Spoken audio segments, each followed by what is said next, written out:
I thought I married Prince Charming. Turns out he was a monster. Grace cried in the rain. Rain pounded the pavement as Grace ran barefoot through empty streets, her white dress torn and muddy. But things hadn't always been like this. In fact, just 2 days earlier, her life was perfect. Everyone said Grace was the luckiest girl alive. The wedding was straight out of a magazine. Fairy lights everywhere, designer dress, 5-tier cake. Michael looked like something out of a romance novel. Tall, rich, gorgeous. The kind of man who made other women jealous just by existing. He had courted her for a year before they got married. Grace thought this would be her dream life. But as Grace stood there in her $1,000 dress, something felt wrong. Michael's hand never left her body. Not once. When her friend Sarah tried to hug her, he smoothly blocked it. "She's exhausted from all the planning," he said with that perfect smile. Also, Grace noticed she barely knew half the guests. Michael had handled most of the invitations. "I wanted to surprise you," he'd said. As they danced, he whispered in her ear, "You're mine now, forever." The words should have been romantic. Instead, they felt like a warning. She thought she was living a fairy tale. She had no idea she was walking into a cage. After their wedding, they went on their week-long honeymoon. The resort in Greece was gorgeous, private beach, champagne breakfast, everything perfect, except Michael couldn't keep his hands off her. At first, it felt amazing. What wife wouldn't want her husband's sensual attention? But by day 3, Grace was exhausted. "Michael, can we just talk tonight? Maybe walk on the beach?" he laughed. "We have forever to walk on beaches. Come here." When she hesitated, his voice got softer. Meaner. "Don't you want me, after everything I've done for you?" The guilt hit like a punch. He'd paid for this paradise, bought her expensive clothes, made her feel special. What kind of wife says no? But he started watching her shower, picking out her clothes, commenting on her body like it belonged to him. "Don't waste that body," he'd say. "It's mine now." Grace started hiding in the bathroom just to get 5 minutes alone. "It's just the honeymoon phase," she told herself. "It will get better when we get home." When they got home, though, it got worse. Michael's mansion was beautiful, marble floors, huge windows, staff everywhere. He'd redecorated their bedroom while they were gone, silk sheets, fancy lingerie laid out like presents. "You're my queen," he said. "This is your palace." But queens, Grace learned, weren't allowed to leave. "I'm just going to the store," she said one morning. Michael looked up from his laptop. "Why? We have people for that." "I just want to pick out my own things." His smile got tight. "Sweetheart, you don't need to worry about boring stuff anymore. Besides, there have been break-ins in the neighborhood." Her car keys disappeared that day. Then she noticed the camera above their bedroom door, the red light that never stopped blinking. "What's that for?" she asked in shock. "Protection," Michael said, kissing her forehead. "I can't lose what's mine." There was that word again. Mine. One by one, her friends vanished. When Sarah called, Michael would answer Grace's phone. "She's resting. Marriage has been exhausting for her." When her sister wanted to visit, Michael suddenly had a business emergency that needed Grace's support. Her book club? Michael surprised her with a spa weekend instead. Each excuse sounded reasonable, romantic even, but Grace felt herself disappearing.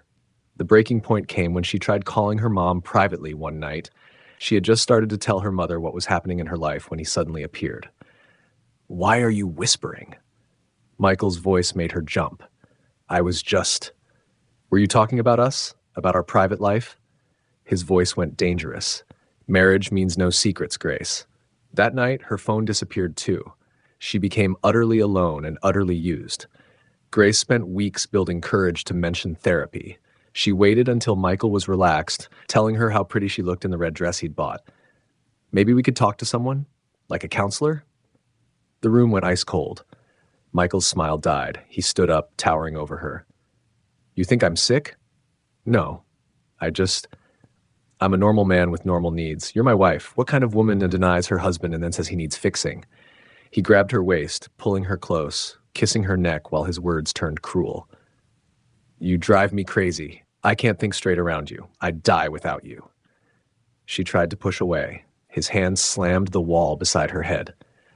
She didn't sleep that night.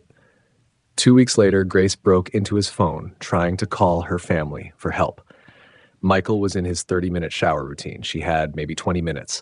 Her hands shook as she found a folder called Private Archive. She clicked it. Videos. Dozens of them. Women she didn't know. And women she did, including Lisa, her bridesmaid, looking scared and drugged. Grace's legs gave out, but it got worse. Hidden in his business folder was a chat app. Men she recognized from society pages sharing photos and stories about their conquests. Michael was the star member. New wife trained perfectly. Resistance minimal. 9/10 performance. The timestamp was from their honeymoon. The shower stopped. Grace looked up. There he stood in his towel, smiling that cold smile. Find anything interesting? She couldn't speak. You really thought you could fix me? He took the phone. Grace, honey, you were never meant to fix me. You were meant to feed me. He pointed to the bed. Get in. When she didn't move, you're never leaving me. Ever. 3 days later, a thunderstorm hit. Grace had been locked in their room, only allowed out for meals. But storms made the security system glitch. Mama Elsie, the old housekeeper, slipped her a note. He's in the sauna. Cameras are down. 30 minutes. Grace grabbed her phone, scribbled a goodbye note, and ran. Through servant hallways, past disabled alarms, into the storm. She wore just a hoodie and sneakers, running barefoot across the muddy lawn. Behind her, the mansion blazed with warm light, looking exactly like the fairy tale palace she'd once believed it was. But Michael found her note within minutes. He opened his laptop, fingers flying over keys. A tracking program showed a red dot moving slowly through the city. He had installed a tracker in her phone even before they got married, and now he was finally using it. He smiled. Run, little rabbit, run! Grace made it to a women's shelter by dawn, soaked and shivering. They gave her dry clothes, hot food, a bed. For 36 hours, she felt human again. Then 2 men in suits showed up. We're here for Grace Matthews. Her husband is worried sick. Grace saw them through the kitchen window and froze. She has a medical condition? And one man told the receptionist, creates fantasies. We just want to help. Grace, the other man called out. Thank God we found you. He reached for her arm. She screamed. The kitchen exploded. Other women grabbed kitchen utensils, blocking the men. Someone hit the panic button. Sirens wailed. The men ran, leaving their fake papers behind. Grace collapsed on the floor, surrounded by women who'd fought for her without knowing her story. That night, Grace got to work. With the help of her friend Sarah, she used the shelter's computer to hack Michael's cloud storage. It took hours to download everything: videos, chat logs, financial records, evidence of an entire network of rich men treating women like products. At 3 a.m., she called Rebecca, an investigative journalist. They met in an alley behind a bookstore. Grace handed over a flash drive. I was married to one of them. This isn't just addiction.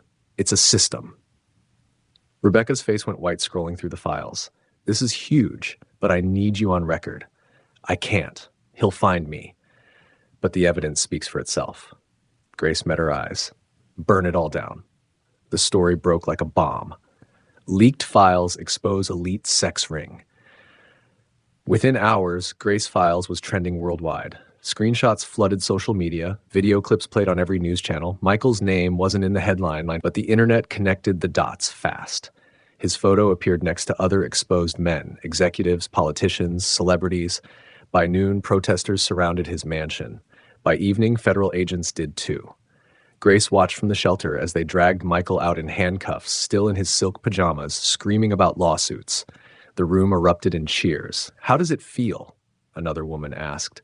For the first time in months, Grace really smiled. Like I can breathe again.